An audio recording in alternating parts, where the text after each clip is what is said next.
Hi, Rigsters here, back with another episode of War of the Four Ships. In this episode, I'm taking out the USS Des Moines in North America, out for a spin, doing a very risky, short-range build that does 4.8 second reload. Puts out a lot of bullets, but doesn't have a lot of range. And right now, I'm engaging the new, extremely powerful, being sarcastic here, Prussian. Now, granted, its main guns are good in context compared to mine, in terms of how much damage it could potentially put out. But since it's a German battleship, most German battleships can't even hold a dream to other ships accuracy-wise for the main battery. Like I said, in other World of Warship videos, they're pretty mediocre outside of their secondaries. They just aren't fun, and they're not meta. Secondaries are fun in brawls, ranked, and close-range fighting. They are good at that. But outside of that, not much. Now the formatting is a little bit different than probably what some older viewers or people have seen this channel before, because I was doing the experiment. While I was doing this particular match that I'm currently doing and recording this live at the time of this filming, I also used some of this footage for a shorts idea for the channel. Because I was reading around on YouTube, related to channel related quad boss stuff, just real brief, that doing shorts at least once a day can actually, well, get organic traffic, so to speak. Or, in other words, they're encouraging people to make it in some way or format. You're like, let's give that a shot. So that's why you'll see a little bit of the same match, is because I used the same exact match for shorts as I am doing the traditional twisted 30-minute format that I usually prefer making instead, but occasionally I'll put some shorts from time to time. That being said, onto the ship itself, the Des Moines is a very good cruiser. It's a very adaptable, versatile cruiser. It has radar, hydro, and of course the tier 9 to 10 heal. This particular heal is average for a cruiser, 253 per second. It's a very good destroyer killer at closer ranges if I can actually get the bullets to go over the island. Or shells. It's always the same bullets because I hang out a lot on Europe server these days. For World of Warships in particular. So instead of calling them shells, they can sometimes call them bullets. And I'm like, I guess if you count the shells being hand-loaded into the massive cannons most of these ships have, you could technically call it a bullet. I'm just joking in jest with them when they say that, but it's basically the same thing. And with that, that was another destroyer kill. So now I can pop the radar. That way they know exactly what's there. They're within 10 kilometers, which is denoted by this dotted line, and it goes through islands. Yes, it's very realistic. No, it's not, but it's game mechanic reasons.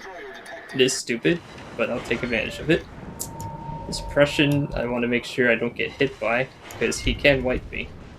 Especially at this very awkward broadside angle. I'm not concerned about hitting my own team's ship just a little bit, because it doesn't actually hurt them.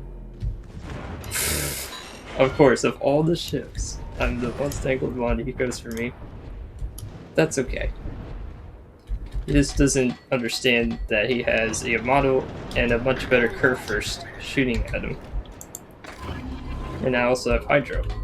You can swap out the Hydro for a defensive AA, but since I built this ship to be aggressive destroyer killer, I have Hydro and Radar as my consumables. I'm also going to be healed because even though this ship, you can use it as like a pocket brawler, you gotta be careful when you engage battleships at short range because obviously they have much better protection in general. So I'm gonna head out here. I do have a high captain level skill, which meaning that there's a lot of captain perks and skills, which I'll show after this match. I mean, yes, I know, it's the whole wait till you see it near the end of the video kind of thing, but it wasn't really the original intent of this recording, but it just ended up being that way because I'm just doing something different for the channel. But don't worry, I will actually show what the captain skill is once this match is over. So, the secondary's engaging there. Oh sweet lord, there's a Slava. Slava is a very dangerous ship to almost any cruiser, especially the Des Moines. It can overmatch the bow, at least on paper, if he's actually looking at me. He is not looking at me, and he is broadside. The AP pen on US heavy cruisers are really good. If it's broadside, it can still hurt him. Like that. That's why I'm still primary shooting AP and chucking him for like 6k damage. And trying to get the heck out of here. And still damage him even when he's broadside. You might, or not broadside. Say words, Riggs. It is because of the 65-degree rule, otherwise known as super heavy AP shells. Torpedoes, astern. Now I have to put out that fire because I don't want to get my butt kicked. Problem solved, sir. Sweet lord. This is a lot of damage. And there's a Prussian there. Oh. Let's see if I can finish him off. Oh, so close. So, yeah, that pretty much was a good match damage-wise. Got 2 destroyer kills, 102,000 damage, and tanked 1.4 million for 41,000 damage. And luckily, the Conqueror takes out the Slava, so it could win, on paper at least. So we'll see about that. So the captain skills I put in for the upgrades here: main armaments mod 1, because you want your main batteries up and running. Engine room protection is what I put in the second slot. Alright, main armaments mod 1, because obviously you spec into the main battery in most cruisers, especially at this tier. Propulsion mod is a preference thing. I prefer to be able to go back and forth more often than to have a faster rudder shift. A faster rudder shift can work, but I just prefer to go backwards and forwards to dodge shells. Absolutely mandatory on virtually every cruiser. There's very few reasons why you wouldn't pick this for this slot. Is the main concealment modification, because you want to be able to go dark, and with the Des Moines, with the captain skills I'm about to show, stacks really well. Now, I do get yelled at a lot with this one, and it is a very risky build. You can slot main battery mod 3, but due to my incompetence at the time, and also that I'm trying to save up for the tier 10 USBB slow ship, I still have yet to swap it out for a more practical range extender, which allows me to fire at longer range than these ridiculous 15.8 kilometer range, which is pretty lacking, which I would agree with. Captain skills, the main thing. Oh yeah, that whole thing. Yes, I do have Halsey on him. You could get that through the campaign thing. I'll show that real briefly once I'm done here. Grease the gears, very useful skill. Gun feeder, because you'll be swapping ammo pretty quickly. This is not necessarily mandatory in Des Moines, but can help the slower fire in tier 9 and under. But it's a good skill to have in general for this kind of cruiser, because you will be swapping ammo pretty frequently between AP and HE. Increasing the HE damage is always a good idea for US heavy cruisers. Another optional thing that's useful as well is if you want better AA, this will help you have more priority reinforcements. You can shoot down more planes, because these are good AA cruisers. Not as deadly as they used to be, but they can still pack a punch as long as their mounts are still alive. This is also a useful skill. It tells you how many ships are pointing their guns at you. This is also another one. And consumable enhancements, it's It's not really as useful for Des Moines. This is more useful for the light cruiser line. I wouldn't recommend this skill for the heavies. This is always useful though. Adrenaline rush, the more damage you take, virtually every ship benefits from adrenaline rush. If you have no clue or you don't know what to do, just pick that as your first 3-point skill on virtually every ship. Except for maybe CVs, but I don't really play CVs anymore, if at all. Heavy AP shells is a very situational skill. The only cruisers that really benefit from this are the British light cruisers, US heavy cruisers of course, super cruisers such as the Alaska, and Hindenburg. Superintendent is somewhat situational for most cruisers, but it is a worthy skill to have. Survivability expert is very situational. It's only really useful for destroyers. Most ships, they can somewhat benefit from it, but it's not really a useful skill in a lot of ships outside of destroyers. And of course, the all-important concealment expert. This is probably the most important level 4 skill of virtually all ships. It's usually the first one most players recommend and equip, and I still recommend this on virtually every ship in the game. It's a very useful universal skill. The reducing that ship detectability range by negative 10% is very helpful. Okay, so how do you get Halsey for free? Go to campaign,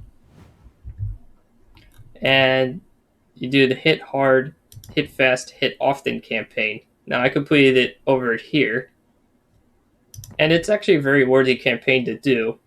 All you do is you just, like any other campaign, once you have it unlocked, if you're a new player, or if you're an old player and didn't know how to get it, this is where you'd go. You start with task 1, and you can pick various tasks.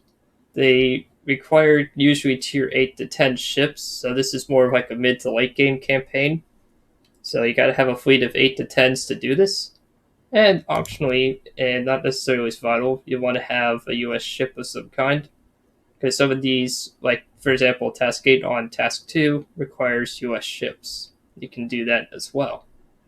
That's all the way there, and on the final one, you get Halsey. Once you complete that, you can slap upon any ship. Oh, that is the USS Des Moines. That previous match results I just did ended up actually being a win, which actually was surprising because I thought they were going to lose. 102,000 damage was the total result. Did a lot of damage to the very powerful Prussian. That was this very strong ship. It was so terrifying, I didn't even recognize it was there. Yeah, as you can tell, I'm very sarcastic towards most German battleships in general because in this game, they're not really that great, outside of secondaries, of course. Sanfa was a big threat. That actually was surprising it even did that much damage in a short amount of time before dying.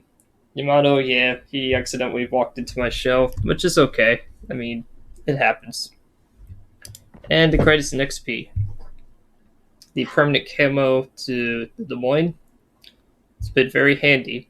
If you intend to run tier 10 ships, at least as of this time in 2022, that is still a useful thing to do if you intend to run your tier 10 ships frequently. This is a very important camouflage to have, or at least to have one that reduces your ship's post-battle service costs, because it's very expensive to run tier 10s outside of that. If I was not on premium, that's still a very good payout. With premium, it's 315,197. Without, it would have been 182,322. Hope you enjoyed this video. I do cover other content such as racing games such as Forza Horizon and all sorts of other video game genres in this kind of format. I do also run a Ko-Fi page if you wish to support the channel. I still have the goal of getting a flight stick, and I know I sounded like a broken record with the flight stick thing, but that's still what I would love to learn to do for games such as IL-2 Stormvic and DCS World. So this is Rigsters Journey, signing off.